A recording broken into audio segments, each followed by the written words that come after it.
Hello, everybody, and welcome to our broadcast, to our webinar on fall and winter building occupancy. This is HVAC commissioning processes for safe buildings during the coronavirus pandemic. We're very excited to welcome everyone who's calling in right now. I'm Hillary Hansen. I'm a business development strategist for EEI, and I'll just be running through some introductions. If we could go to the next slide.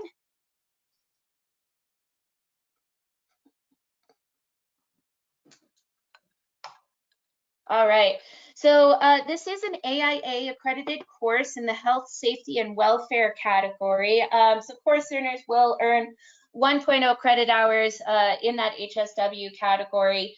If you need AIA accreditation or if you just need a certificate of completion, I'll send out an email following this, this webinar, and then you can send back to me your AIA number and information, or if you just need a course certificate of completion, I'm happy to produce that for you following the webinar.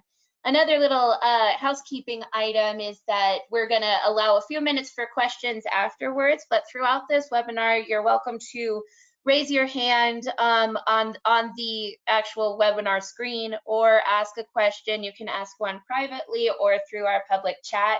Feel free to introduce yourself, and let's go to the next slide. Okay, so this course description, it's a pretty verbose one, and so in short, it's that we're moving into the fall and winter months. It's crucial to understand how HVAC systems keep building occupants safe. There's a lot of new information that's coming out regarding the coronavirus and being an aerosol and airborne spread virus. And so there's a lot that we can do with our HVAC systems, and Jeff is going to tell you all about that in this presentation. Next slide. Okay, so our learning objectives, we're going to be learning about the key HVAC strategies to reduce aerosol particle dissemination and risk of infection. We'll talk about HVAC system performance metrics and availability of a new risk assessment tool that is really interesting and can help identify if you are at risk in your facilities. We're going to talk about the application of commissioning to evaluate HVAC system opportunities, limitations, and impacts. And then finally, the implementation of monitoring-based or ongoing commissioning services to verify HVAC system effectiveness. So just really quickly, since everybody's still logging in, I would like to launch a very quick poll just to get an idea of what types of facilities everyone on this call does support. And so I'm going to launch that right now. Feel free to vote on any number of options that do apply to you. And I'm just going to wait 1 minute. And okay, cool. We're starting to get some different votes in. There are some people who might support multiple different types of facilities. And I know that we've got some engineers and architects who kind of just support the gamut of everything.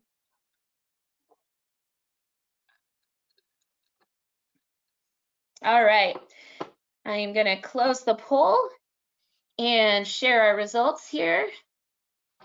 So that's kind of interesting. We've got quite a few different types of facilities that people are supporting, and all of them I know have unique and different challenges with launching a new type of program to mitigate coronavirus and make sure that everyone's going to stay safe and healthy. Okay, so with that said, I am going to introduce Jeff Nichols. Jeff just recently became the president of EEI, and so we're all very excited for him. He has over 40 years of experience in HVAC commissioning and different MEP design strategies. Jeff comes to us, he's speaking from Seattle, where he calls home, and he supports facilities all over the nation. Most of his projects involve owners representation services, design criteria assistance, MEP construction management, and final commissioning of mechanical and electrical systems. Recently and throughout this year, we've been working together on COVID research and mitigation strategies from an HVAC perspective, and he's got a very unique and interesting point of view on different strategies that you could employ today. With that said, thank you very much, and take it away, Jeff. Great. Good day, everyone. And just a footnote, we'll provide a slide deck at the end of this presentation, so you don't have to take notes. And the very last slide will also have some helpful resource links for any of you that want to dig a little bit deeper into this subject matter area. As Early said, the last few months, we've been very much focused on trying to better understand and assist the space we work in, whether you design, operate, maintain, or build commercial and institutional facilities. I think we're all grappling with this new reality of providing a safe and enduring environment for all of our staff, occupants, tenants, and folks that need to come back and begin using their facilities in a productive way. So today we're going to cover a little more focused today is a quick overview on why HVAC matters. I think that's important.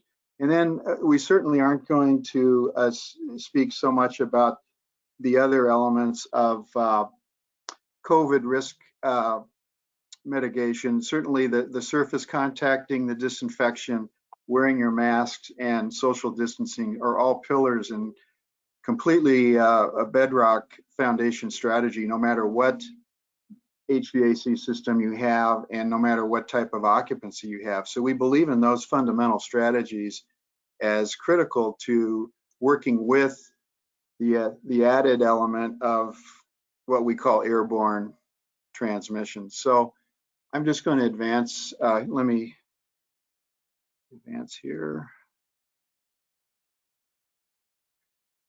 So just a quick review, and you've probably seen this. If you haven't, this has been displayed on several other technical presentations. It's really the three modes of transmission. And up until a few months ago, we were very much focused on the contact and the droplet modes. The contact being surface to surface and then transferred from hand to face or face to mouth, and that being the key of washing your hands and disinfection as a strategy.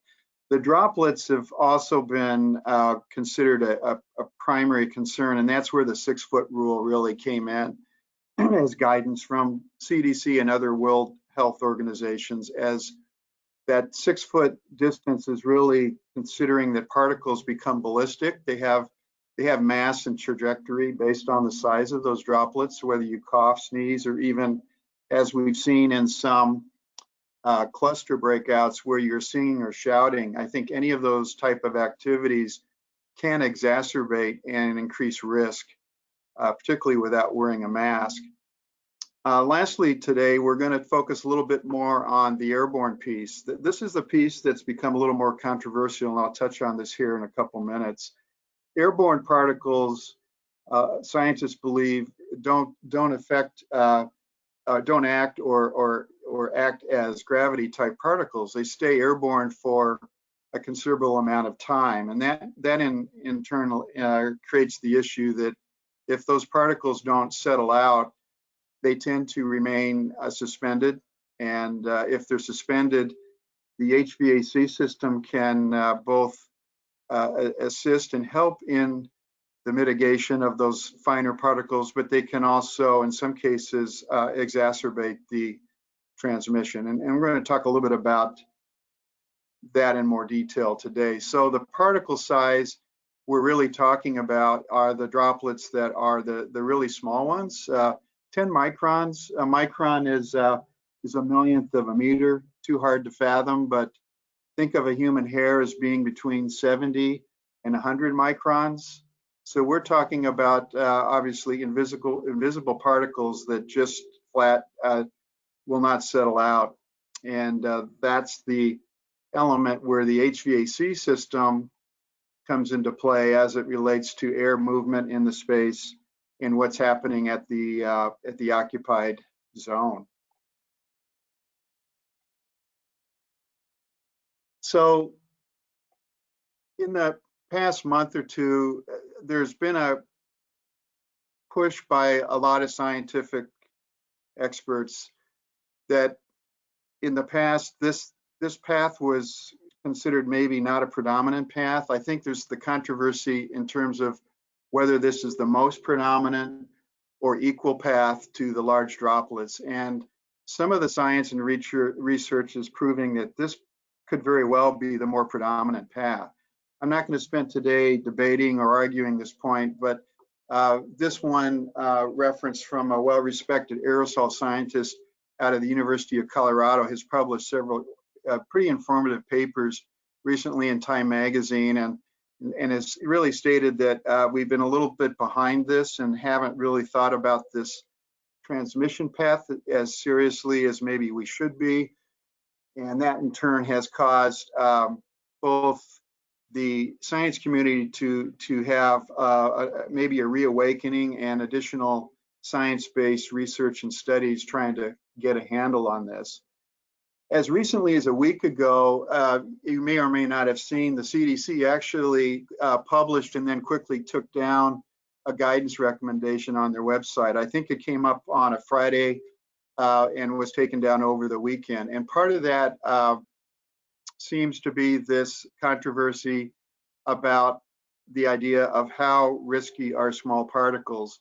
At the end of the day, whether you believe it's the predominant or equal or lesser path, all the experts are recommending that we need to have good ventilation, and buildings that are improperly or have poor ventilation, both the CDC and the WHO suggest that those are higher risk spaces. So it may be semantics, it may be more of trying to put our finger on what is the highest priority, but at the end of the day, I think we're all going to agree at some point that underventilated or poorly ventilated spaces are potentially a high risk concern, and we need to start thinking about ways to address this issue with the systems and the capabilities of what we have to work with. So going to kind of the overview, this is our checklist, our shopping list of strategies.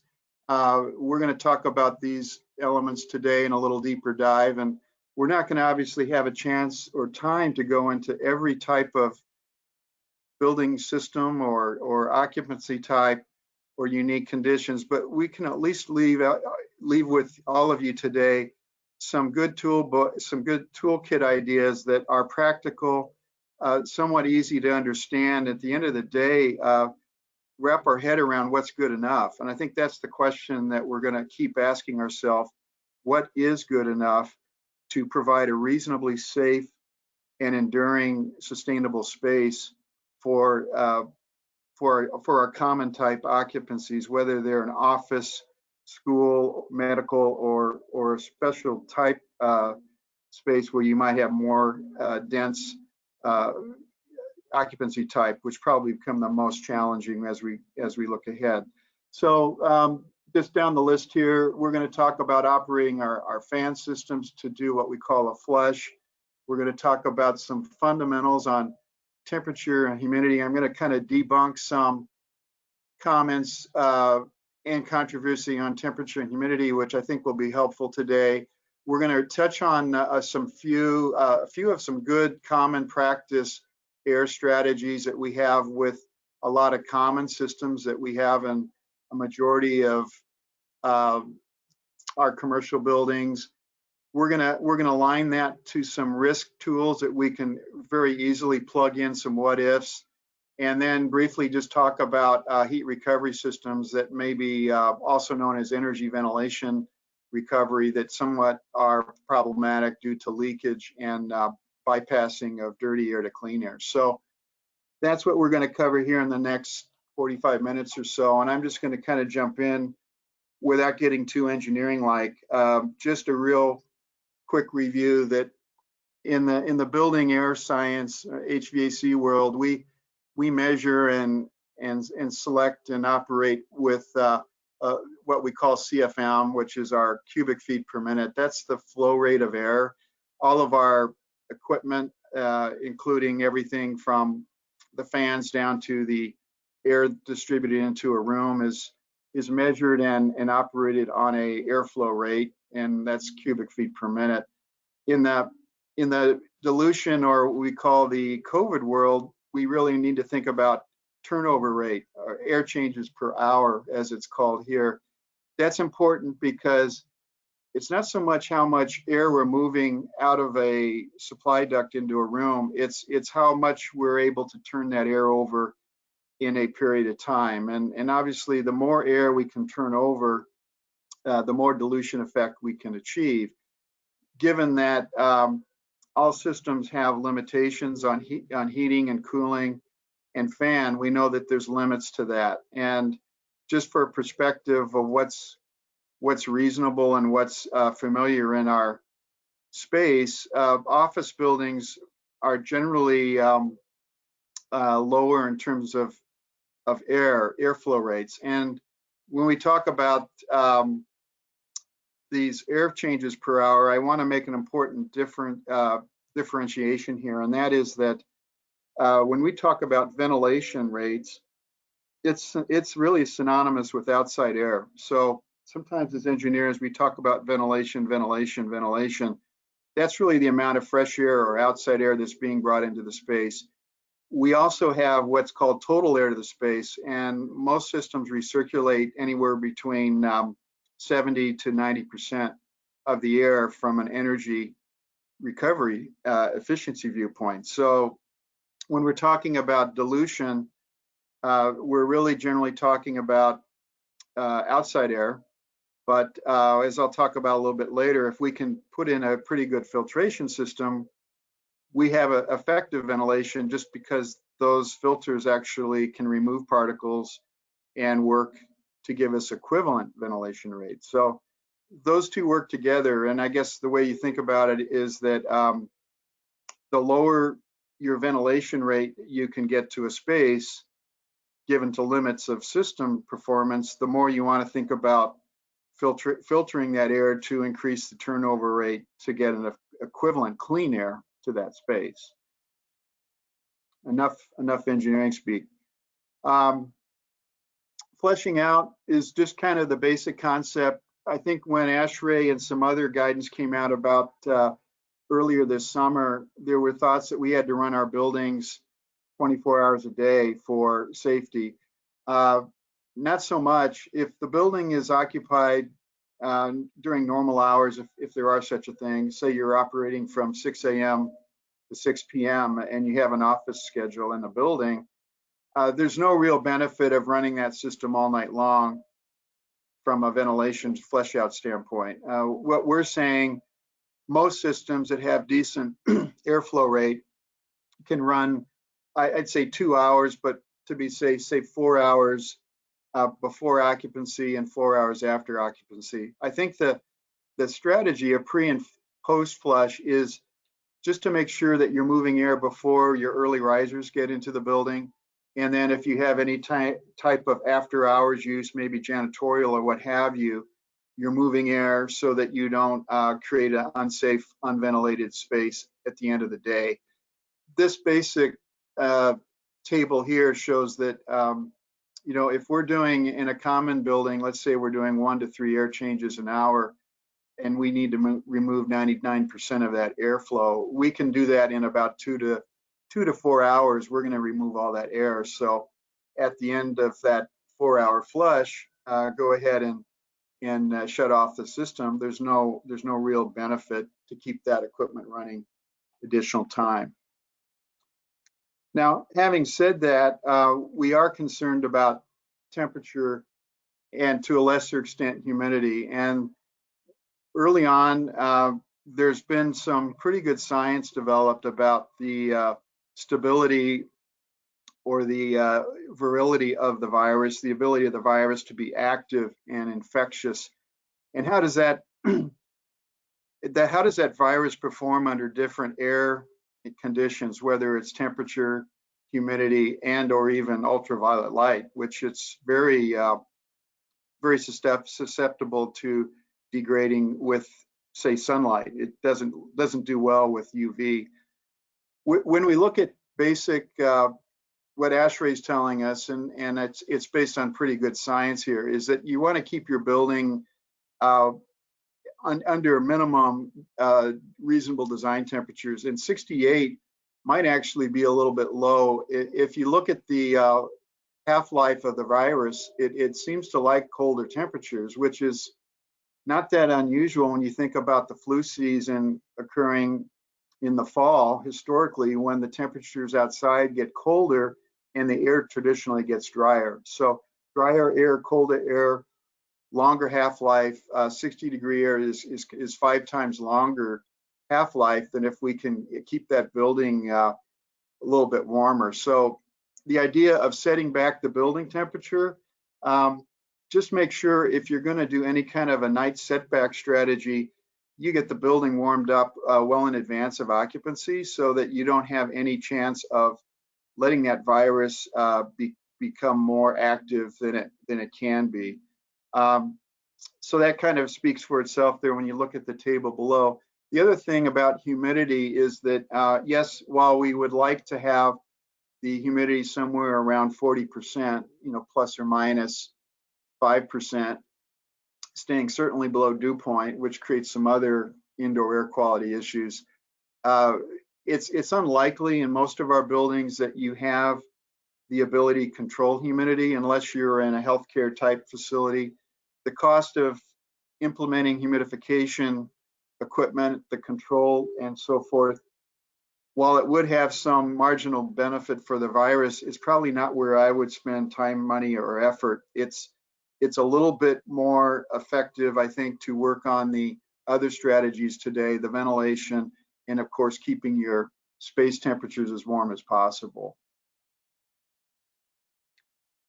So then, kind of moving along, we get into this dilution strategies, and there's really kind of the framework starts with increasing outside air, which is very much dependent upon the type of system.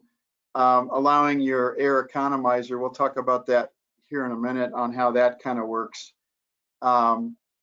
If you have a demand control ventilation essentially is monitoring the CO2 that's created by indoor occupants and further reducing the outside air unless the occupancy gets to a certain point. That strategy may be problematic. I think we're going to recommend, in most cases, dialing it out, if not disabling that strategy for the time being.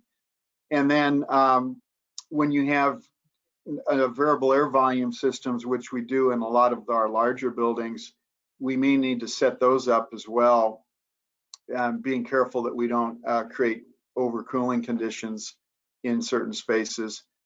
And then whenever we make changes of above, we found that by making a lot of these changes, we may create some building pressurization concerns, especially if we're operating equipment a little bit off design or what it was originally intended. So always check the building pressure. And then lastly, if we can't ventilate, then by all means, we're going to recommend you upgrade filtration where at all possible. So that's kind of the fundamental building blocks that we talk about. So first example, I just want to run through a handful of these. This is a real basic strategy on systems where you can just increase the outside air damper as long as you're maintaining coil capacity. And when I say coil, you may have a heating or cooling coil inside of your central air handling unit.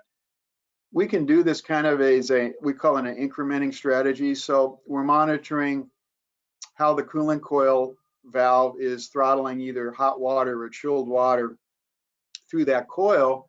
And as long as it's doing fine and keeping the air nice and comfortable where we want to maintain at the leaving condition of the fan, just continue to crack that outside air damper as much as you can. And it's kind of looking to see, okay, if I can't keep up with the heating or cooling, then I need to back it back down. So you're optimizing the total amount of outside air, but you're also maintaining your supply air temperature of the space. Kind of a basic strategy, not too difficult to set up with reasonable ease of implementation.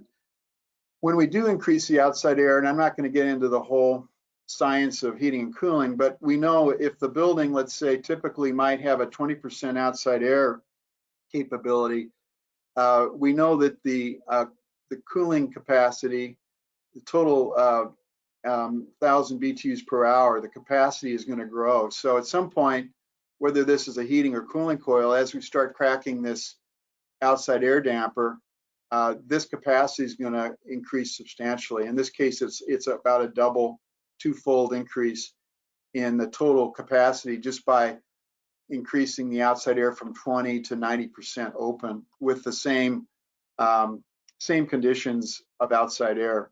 So that's the theory of why you need to keep your eye on the coil and make sure that we don't overtax what we can do from our not only our coil but our central heating and cooling equipment. And again, this is the same concept, just what we looked at. This one is just the reverse of that. So we would continue to crack the outside air until the heating coil hits the limit of what it can perform to. So economizers are germane and prevalent in all of our larger buildings. I would say systems that are 5 tons and above, typically under most energy codes now, required to have economizer cooling. The idea of economizer is that it allows us to bring in 100% outside air from a low and high outside air condition. And that's a great thing because when the weather's mild, we're bringing in 100% outside air. We're also relieving that air or exhausting that air out of the building.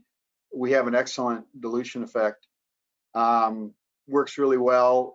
Where it's limited under certain climate zones is where you have high humidity outside, or you have obviously extremely cold temperatures outside. You can't cost effectively bring in that much outside air without having other performance issues and indoor space conditions resulting from that. This is kind of showing a quick overview of how your outside air varies for a standard economizer sequence. This is very, very common.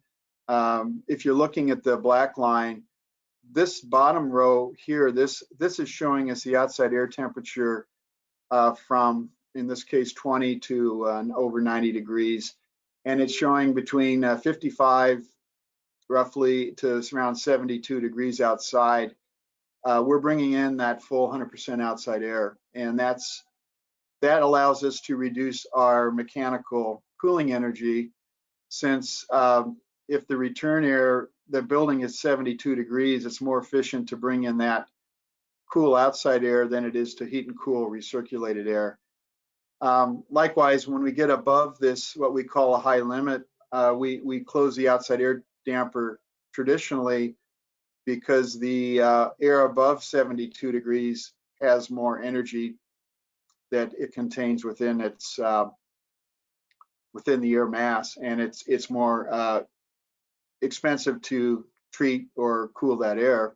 And then likewise, when we're getting colder outside, we begin to start mixing the outside air with return air. So the easy way to think of this is if it's 40 degrees outside and I'm bringing back 70-degree return air from my heated space, I'm going to be roughly a 50% mixed air ratio. That means at 40 degrees, half my air is coming from the outside, which is good, and half the air is going to be recirculated.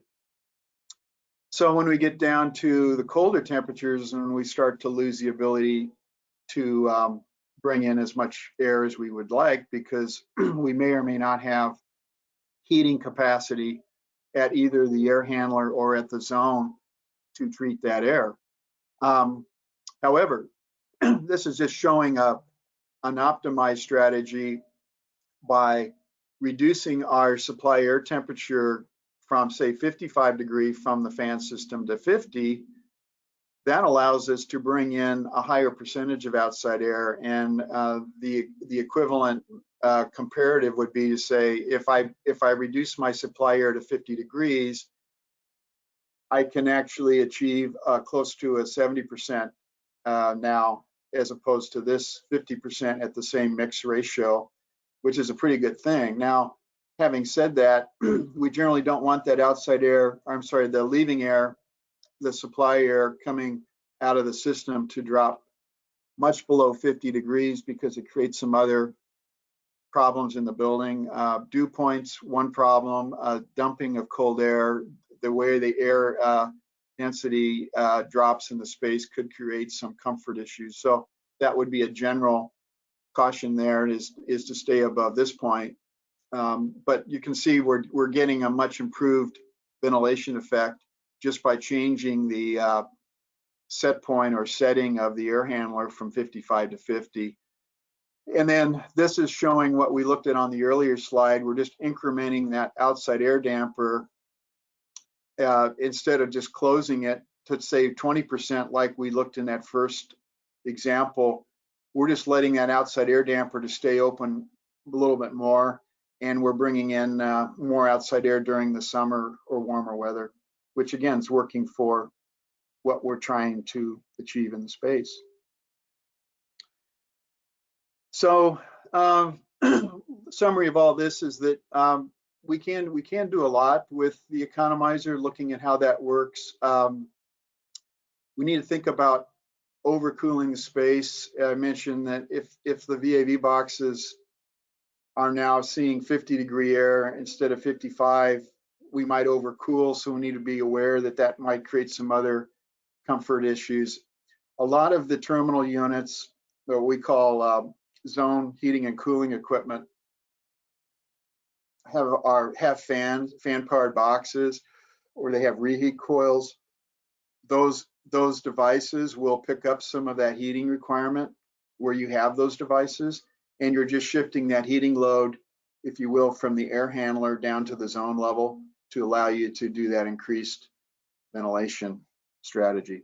So all these things are good strategies, but you kind of need to just pull out a little more information on what your building design consists of, and look at some of the criteria that's available in the performance of that equipment.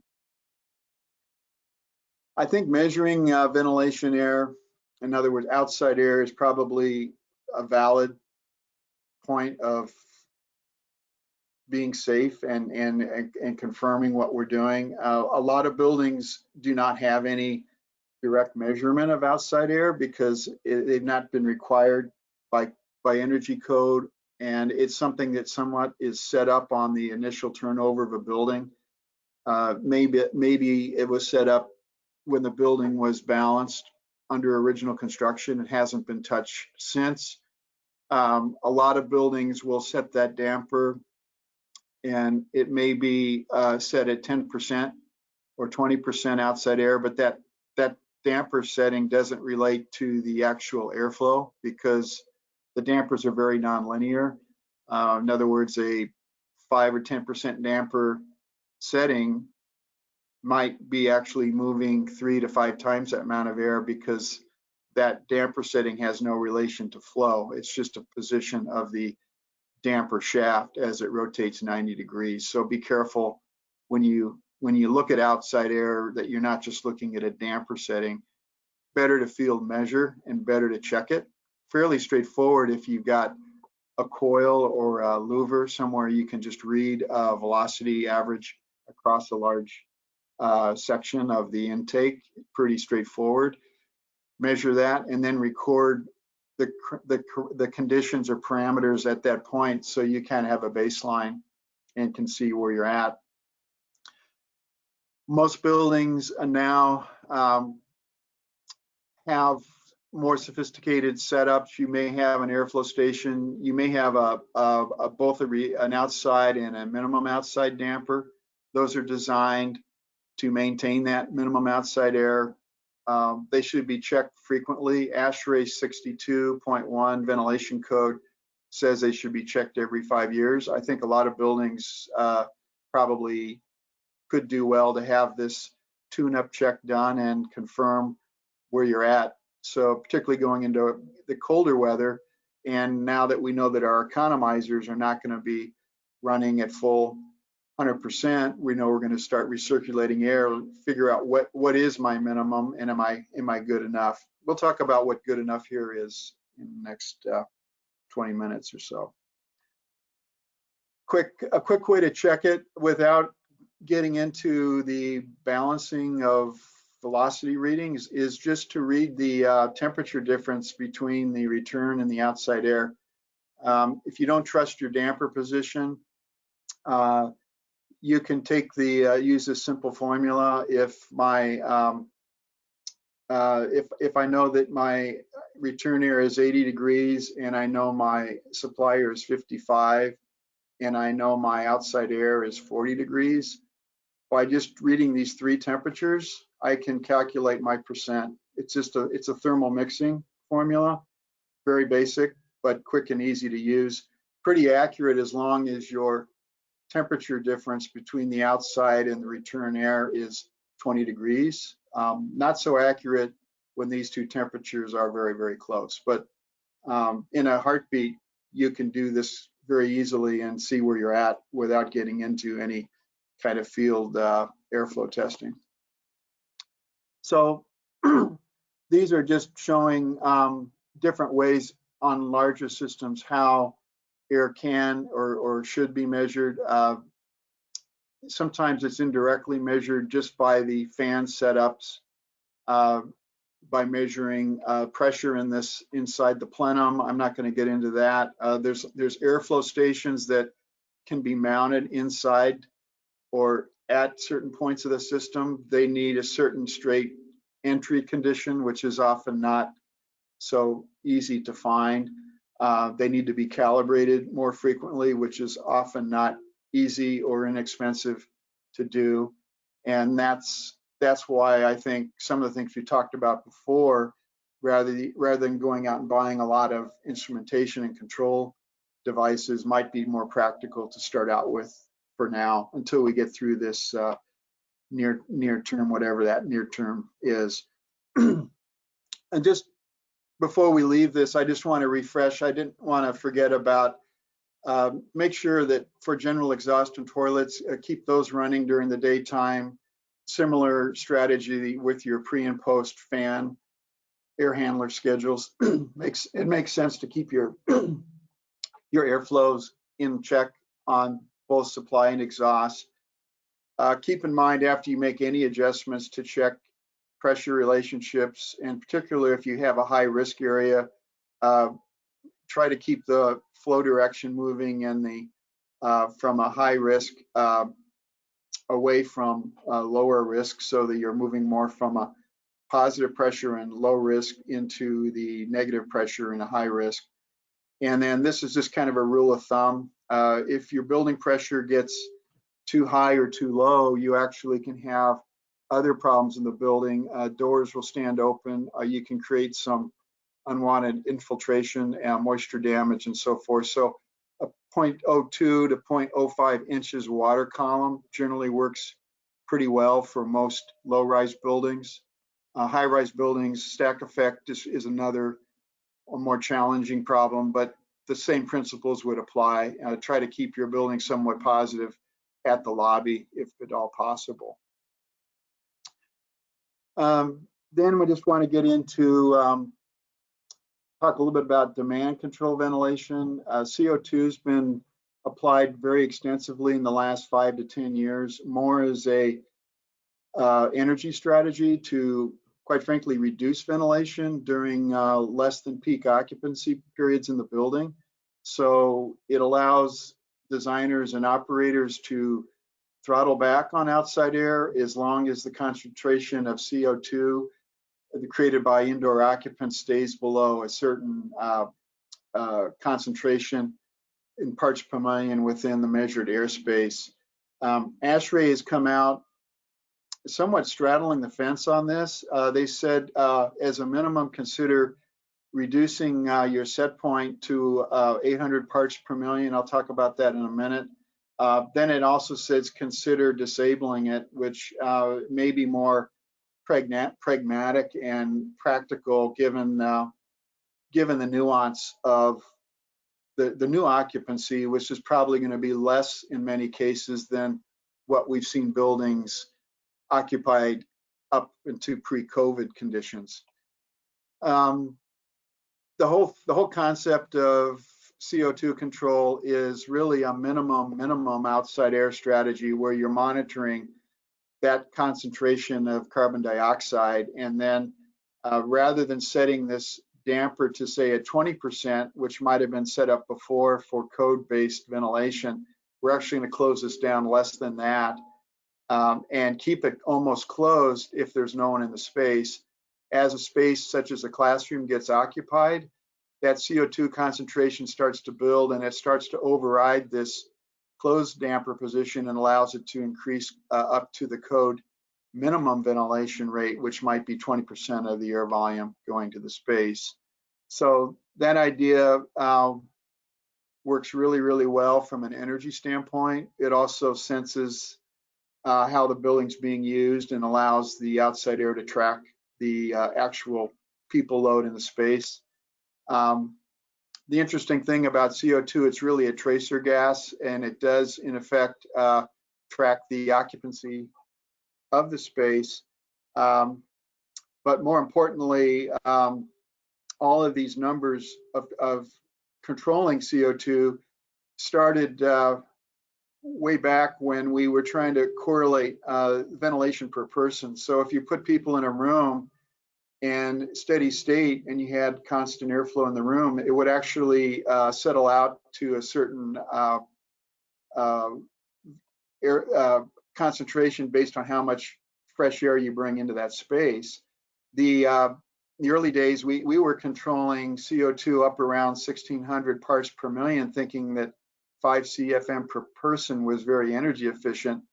In the last few years, we're getting probably more practical and controlling it down to 1,000, and ASHRAE saying consider controlling it down to 800, which gets us down to about 20 CFM per person. My concern or challenge with that is that I think we're getting down almost to the point, once you start controlling down to 800 CFM per person, it almost becomes hard to control, because at some point this CO2 concentration is going to default to the atmospheric or background fresh air concentration, which is about 400 to 500 parts per million. And at that point, it may just be more practical to dial that out of the system and disable the CO2 control strategy. This is a little more just to show how would this work from a code versus an operating point. If we set the a typical classroom or conference room, let's say it's got 15 people and it's 800 square feet. If we were designing or selecting the code ventilation, we would count the number of people. We would put about 160 CFM of air in that room.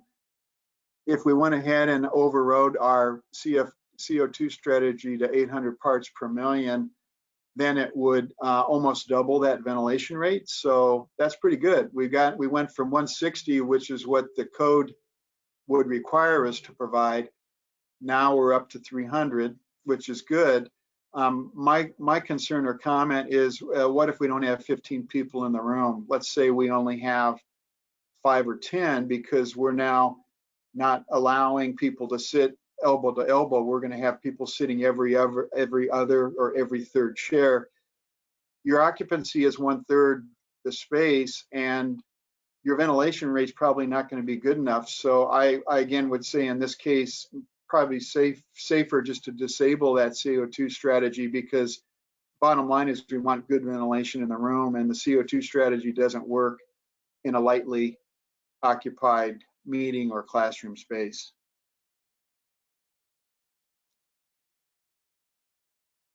So this strategy for CO2, when we get down to it, we're going to talk about how much is what's good enough for ventilation. And there's no exact number that we can hang our hat on, but what we would say is that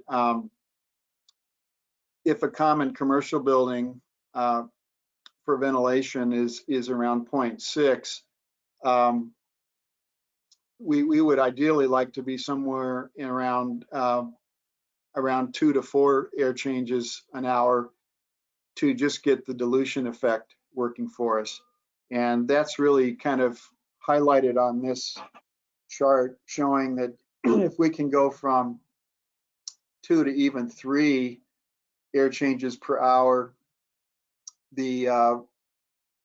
our contaminant level drops down significantly. And you can see this is the sweet spot of the curve. Once you get above 6 air changes and you double that to 12 air changes, you have diminishing beneficial results. So we know that most buildings, and I'm really generalizing here, somewhere from a cooling economizer standpoint, we're probably somewhere between 6 to 8 air changes as being what's even allowable if we can go to full outside air.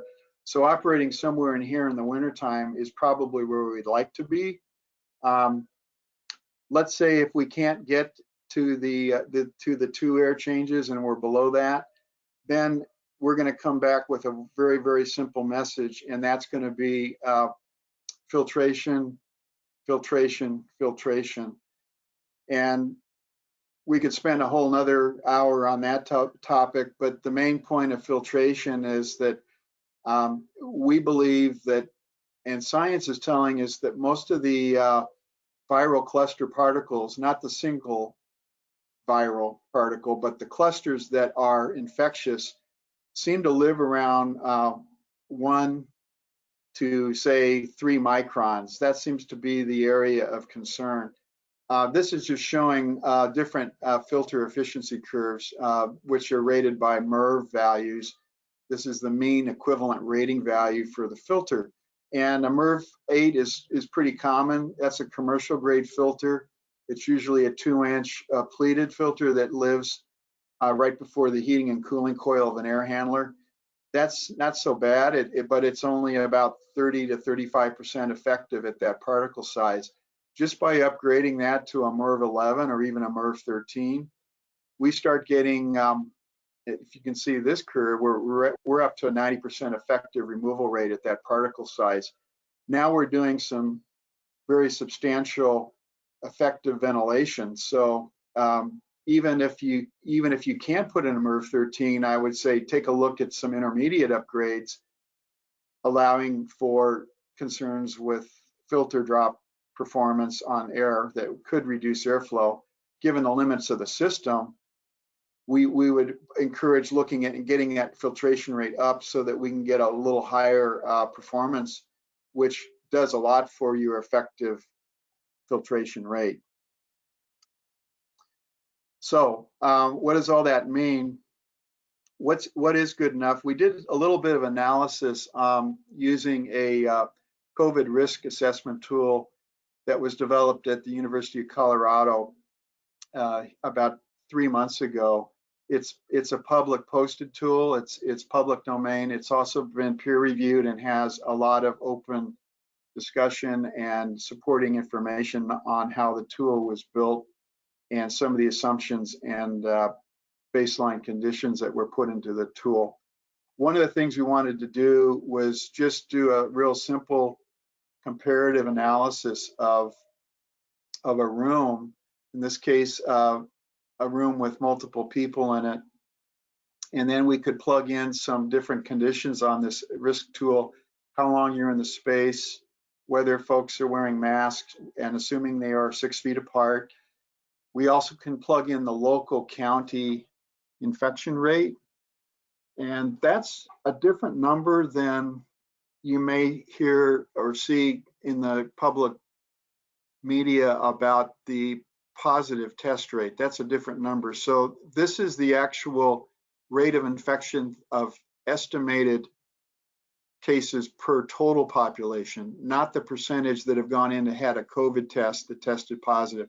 So this is a typical low end rate for a city that's doing pretty well.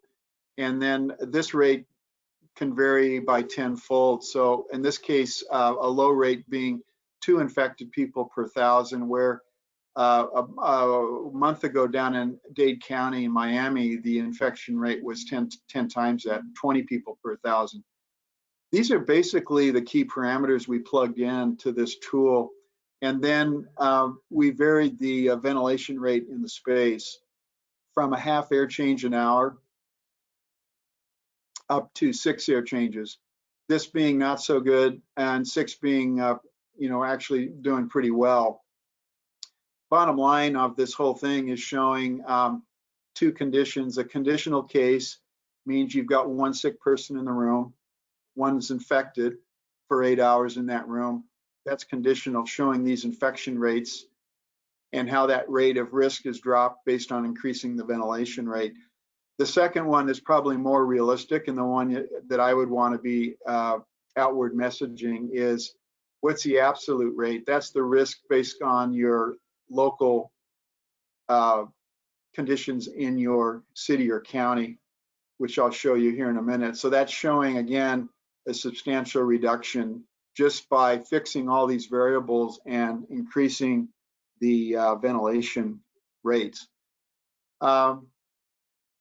What's all that mean? Essentially, more ventilation reduces the risk, 3 to 5 times risk reduction by getting our air change from a half air change an hour up to 3 can be substantial. And I think that's why we know I guess common sense would tell us that we would rather be in a well-ventilated space than an under-ventilated or non-ventilated space. And I think that's the whole point of this comparative study. So how do you get to your local conditions? This is public domain, and it's updated every week, and it shows a county by county database with an interactive map. So I'm not going to take time today to look at this, but if you go to this link, you can actually just scroll over, hover over your city or county, click on that local condition, and it'll give you the current community infection rate, which you can plug in easily and run this tool for your own use and purposes. Back on the beginning of September, I have not updated this slide for today's data, but just for comparison, I just wanted to run through, and I showed a few cities across the country what those rates were at that time based on 901. So you can see there's quite a bit of variation. Some states very, very low, others not so low. And that's why your risk, if you will, your absolute risk is really a factor of what your community conditions are that you have there in your community. In the next couple of minutes, we're trying to finish here for a few questions. I'm just going to quickly go through energy recovery units. There's different styles and families. ASHRAE made a big deal out of this in their pandemic task force, that they just want to make sure that a lot of buildings now have heat recovery systems that take outside air and exhaust air, and they run both air streams through a heat exchanger. Some of these are actually a rotating wheel, so you can be transferring heat on one side of the exhaust air and recovering that heat and bringing it into the building. The bottom line of that is that there's all different types of systems.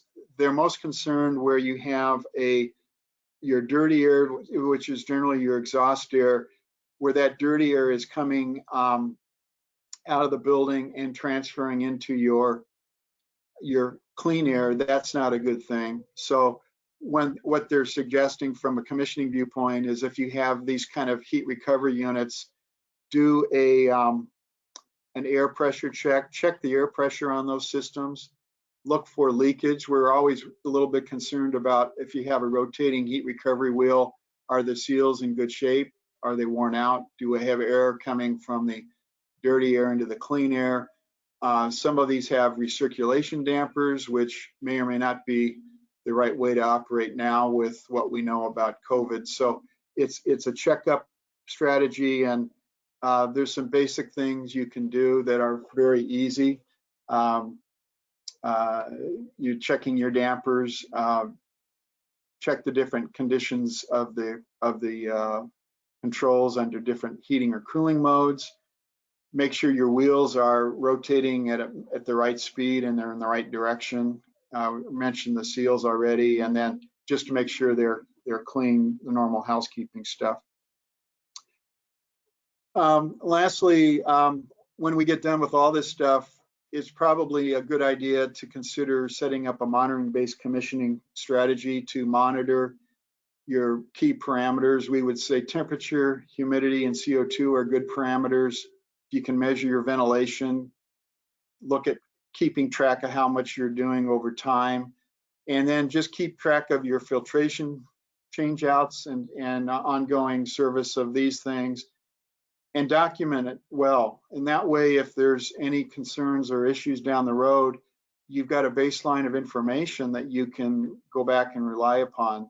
There are tools, third-party and other type tools that can sit on top of your system using cloud-based monitoring strategies that are fairly inexpensive and give you that feedback for peace of mind and to reduce concerns for having issues come up later where someone may claim or feel that you've not maintained a safe building environment. Lastly, this link will be available for these various resources for all of you that attend this seminar. We'll send that out in a slide deck and provide that for the group. So with that, we got through everything. I've got a few minutes to take a few questions.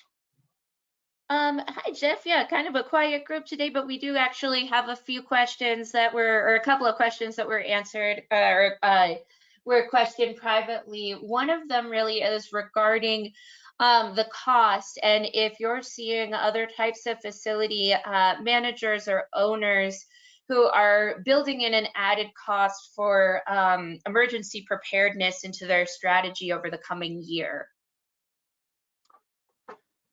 That's a great question. I think the building owners are trying to grapple with what to budget for cost, and there's several areas. One is the energy operating costs. So we kind of have a dynamic here. We have potentially operating costs on our energy bills that I think is going to impact what we've talked about, just bringing in more fresh air and operating more hours. That'll be a cost. The other impact is just the ongoing maintenance, commissioning, and doing the things that we need to do to stay on top of our buildings so that we can be ahead of concerns that maybe have in the past not been a big issue or a priority. So we're shifting more priority on the operational strategies, and that would both be labor, energy operating cost, and then maybe some mitigation cost as well. Okay, great. Thank you very much. And then our other question came back down to a little bit more about certain systems and just what your take is on the UV mitigation strategies and using any kind of UV devices. UV is a great strategy, particularly where you can't filter or you have poor ventilation. It is as effective, in some cases more effective as MERV 13 filters. But with UV, you've got the maintenance cost of the lamps.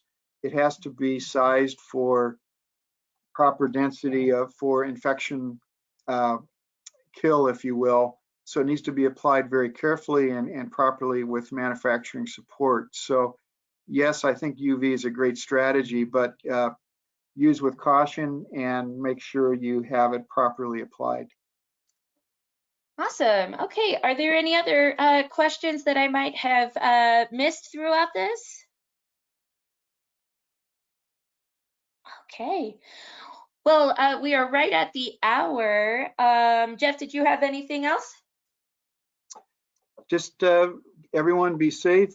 Keep doing the things that make sense. And if you have any other technical questions or concerns, reach out to myself or anyone else on our team. And we're here to help. We're here to provide practical science-based solutions. And everything that you do it on some ideally science-based fundamental of good engineering and of application. Do things that make sense. I think in a year or two, we'll probably get back to a little more consistent and long-term performance on energy. But in the next year or two, I think we're going to have to bend some of the rules to make our buildings operate safe. And we're going to give up some energy and do that in a way to make people feel better and more comfortable being inside. Yep. All right. Yeah, thank you, everyone. I'll be publishing the recording of this webinar later today. Let me know if you need an AIA accreditation or any kind of certificate. Thank you so much. Have a great day.